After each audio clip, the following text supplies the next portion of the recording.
Atención, porque 4 aviones de combate rusos violaron el espacio aéreo de Suecia en el Báltico. Esta es información que brindó el ejército sueco. Listo. Y se está informando en este momento. 4 aviones rusos violaron el espacio aéreo de Suecia. Recordemos que hace pocos días Suecia abandonó la tradicional neutralidad y envió armas hacia Ucrania para colaborar con los ucranianos ante la invasión rusa. Ahora Rusia es quien está violando el espacio aéreo justamente en el Báltico de Suecia. Esto lo informó el ejército sueco. Mirá qué importante, Leo, porque esto se produce en un país donde, pese a la restricción legislativa que tiene, por primera vez toma decisión de ceder armas a Ucrania. Exacto. Su propia legislación lo impide. Lo mismo ocurre con Alemania. Así como Suiza toma una decisión histórica, que es la de embargar cuentas y, por tanto, se introduce en un mundo donde Suiza estaba hasta aquí exento. Y por eso todo el mundo financiero muchas veces veía en Suiza la estabilidad y las garantías que otros no daban. Exacto. Ahora, habrá que ver con esta violación del espacio aéreo, Paulino, cuál es la respuesta de Suecia ante esto. Sí, definitivamente. Podría responder de cualquier manera. Sí, bueno, veremos. Estamos al conteste, sos prioridad, Helio. Cualquier novedad al respecto en términos de información. Paso por Javi un instante para algunos temas domésticos y me meto con Marcelo Elizondo ya en el diálogo mano a mano. Tiene la enorme generosidad de estar aquí con nosotros. Marcelo, gracias. Bienvenido, muy buenas tardes. Pero Javi, primero, ayer Kicillof estuvo en Mar del Plata y después en el Partido de la Costa y anunció que desde hoy es vacunación libre en las dosis de refuerzo para mayores de 12, ¿verdad? Sí, es el principal anuncio que hizo el gobernador de la provincia de Buenos Aires. Reiteramos, Paulino, tercera dosis libre para mayores de 12 años, lo hizo en la costa atlántica. Más allá de haber anunciado obras por 293 millones de pesos para el puerto de Mar del Plata, largamente esperadas. Esperemos que se concreten. Mientras tanto, en Corrientes decían que no quedaban focos de incendio activos después de las últimas lluvias, así habló el propio gobernador Valdés. Sin embargo, queda un foco activo, ¿verdad, Javi? Sí, lo dio a conocer el Ministerio de la Producción de la provincia de Corrientes. Es un foco que se encuentra al norte de esa provincia. Lo más importante, Paulino, es que el resto de todos los focos de incendio en Corrientes se apagaron gracias a la lluvia de los últimos días. Recordemos que el día lunes hubo un fuerte temporal que dejó acumulados de más de 90 y hasta 100 milímetros con ráfagas de viento, Paulino, de hasta 100 kilómetros por hora. Mientras tanto, en Misiones hay alertas por lluvias y tormentas para el día de hoy. Efectivamente, otra de las provincias que tuvo los incendios como un denominador común en los últimos tiempos. Y vale la pena decir que, más allá de que no hay focos activos, más allá de uno, como contaba Javi en Corrientes, los brigadistas, los aviones van a permanecer al menos una semana más. Después de 2 meses, ayer no hubo focos, hoy hay uno nuevo, pero se van a quedar por las dudas. Marcelo, nos metemos de lleno en lo que está pasando en Ucrania. Sos un especialista en términos de comercio internacional. ¿Cuánto crees que afecta? ¿Cuán importante es el componente del mundo de los negocios en este conflicto bélico, teniendo en cuenta Rusia por un lado, con toda la importancia que tiene en materia energética, particularmente en materia energética, y Ucrania, que es el granero de Europa y un poco más? Esta guerra tiene el tradicional componente militar inicial. Rusia decide atacar militarmente, pero se le van agregando componentes propios del siglo XXI, como esto de las sanciones financieras, económicas, incluso alguna amenaza de sanción cibernética.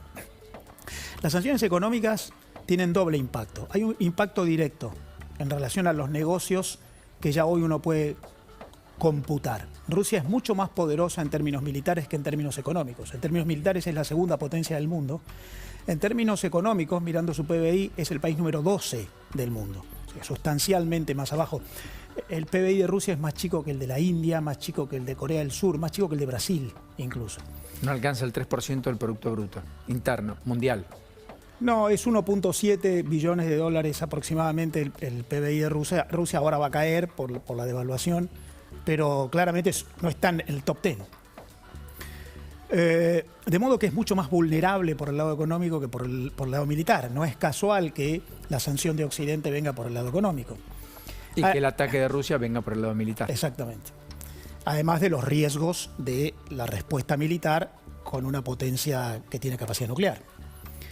Ahora, Rusia sí tiene algún componente estratégico en materia económica que es parte de este escenario global en el cual la producción está entrelazada entre todos los países. Pues fíjate que antes de esto el principal eje de conflicto que teníamos en el mundo era Estados Unidos y China, guerra comercial, y Estados Unidos y China son entre sí los dos mayores socios comerciales que hay en el mundo. Ningún país comercia tanto con otro país como Estados Unidos y China, dos ejes de la disputa geopolítica. De modo que hay un componente económico que está logrando cierta autonomía y que va adquiriendo una relevancia significativa. Ahí hay un elemento estratégico relevante. Rusia es un gran proveedor de energía, sobre todo. Es cierto que también es exportador de trigo y de girasol, pero mucho más importante como exportador de energía, sobre todo Europa. De todas las exportaciones de Rusia, Rusia exporta más o menos 380.000 millones de dólares por año. El 50% de eso es energía. La gran mayoría de eso es petróleo fluido, aceites, pero hay un componente muy relevante de gas. El mayor cliente de Rusia en el mundo es Europa. Todo eso va a Europa. Claro, España consume el 8% del total del gas que consume, proviene de Rusia, pero en Alemania es más del 35%, con lo cual son mucho más dependientes. Exactamente. Y además de la dependencia directa, está el impacto que generaría en la necesidad de redistribuir. Si no entra gas en Alemania, no es solamente que se perjudique a Alemania, toda Europa tiene un problema.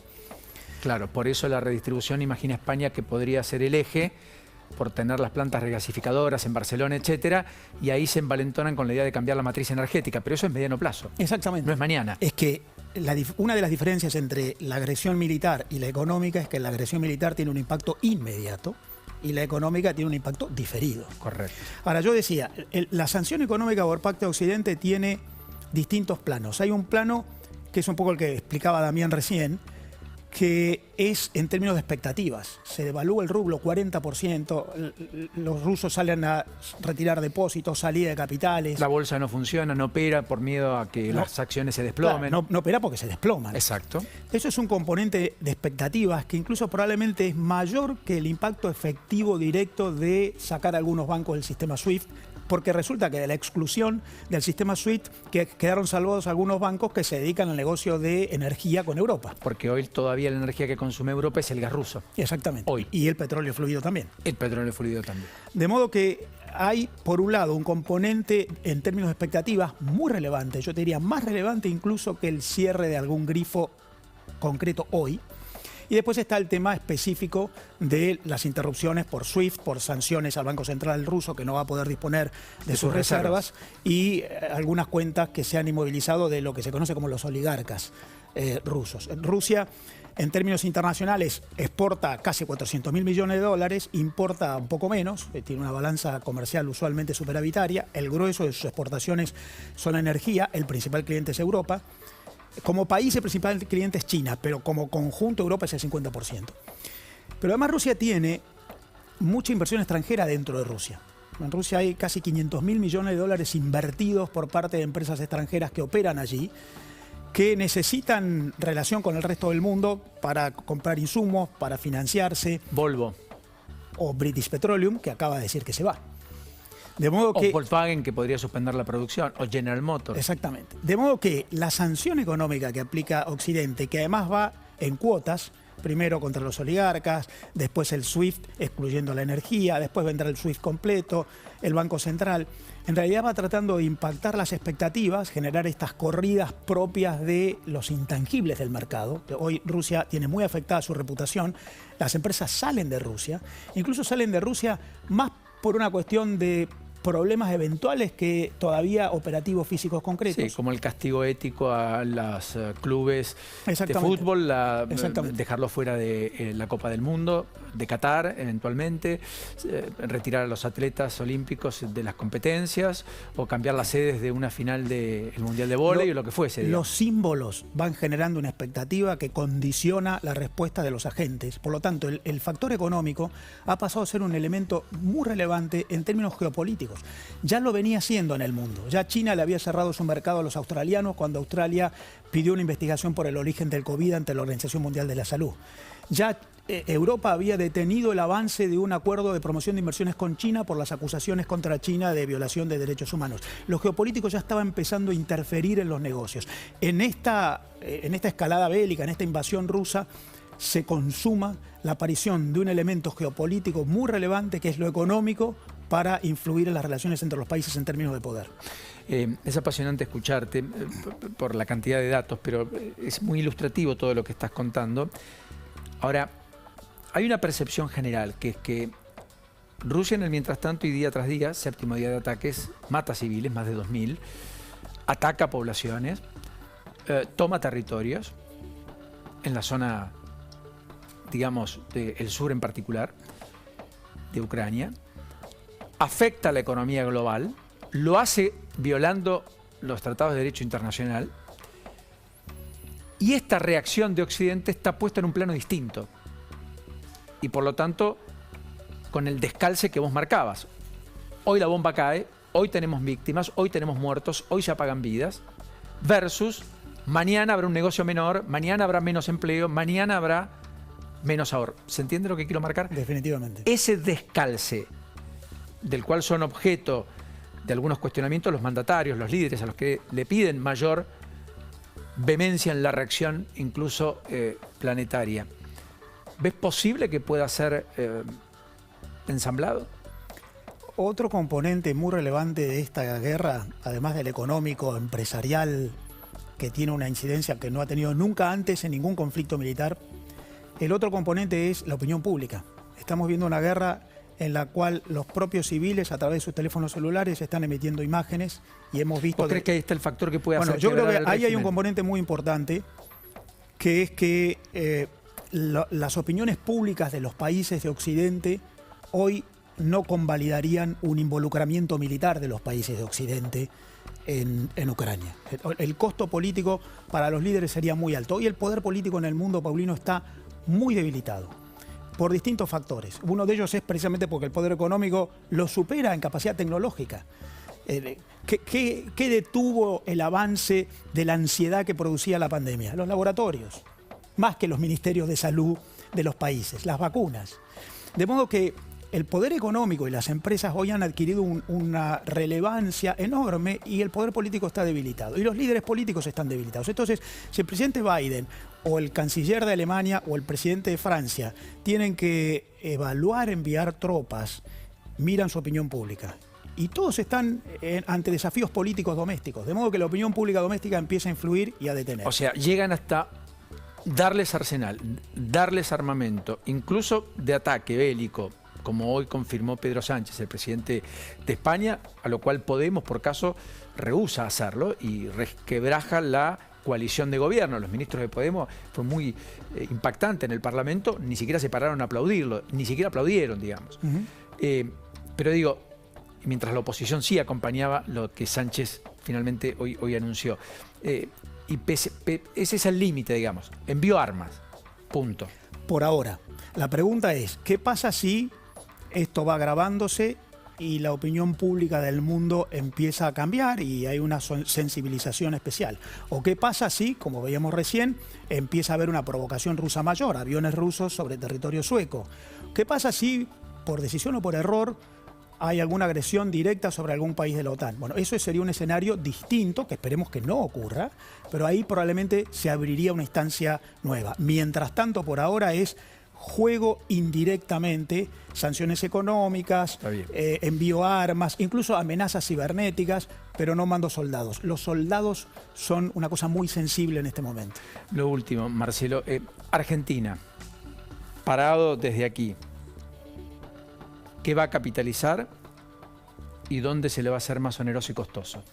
Bueno, depende de lo que haga Argentina. Hay dos planos de análisis. El de corto plazo, la Argentina tiene un problema porque si este conflicto se extiende, el precio de los commodities energéticos queda muy por encima del promedio, muy por encima de lo que la Argentina pagaba el año pasado. Somos deficitarios, tendremos 3-4 mil millones de dólares encima en la necesidad de importar energía.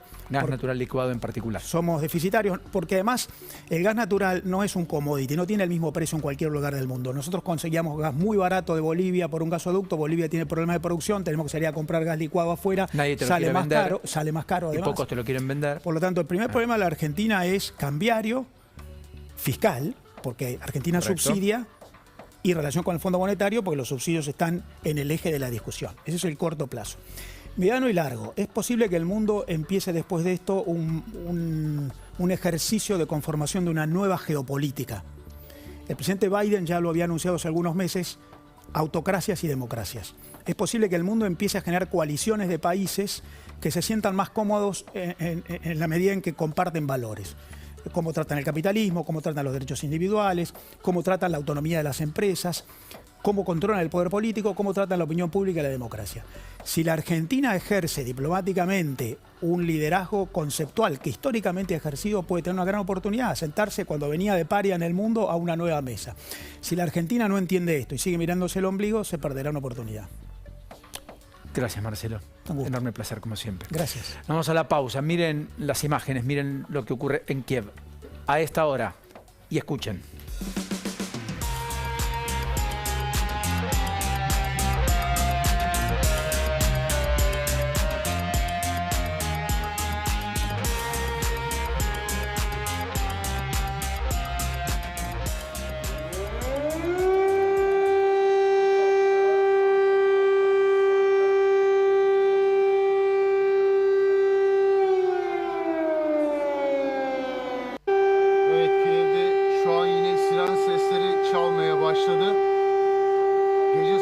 Özellikle akşam olduğunda bu seslerin ardından roket ya da füze patlamaları gerçekleşiyor. İnşallah olmaz ama maalesef Rusya'nın gönderdiği fırlattığı füze ve roketler Kiev'e düşüyor.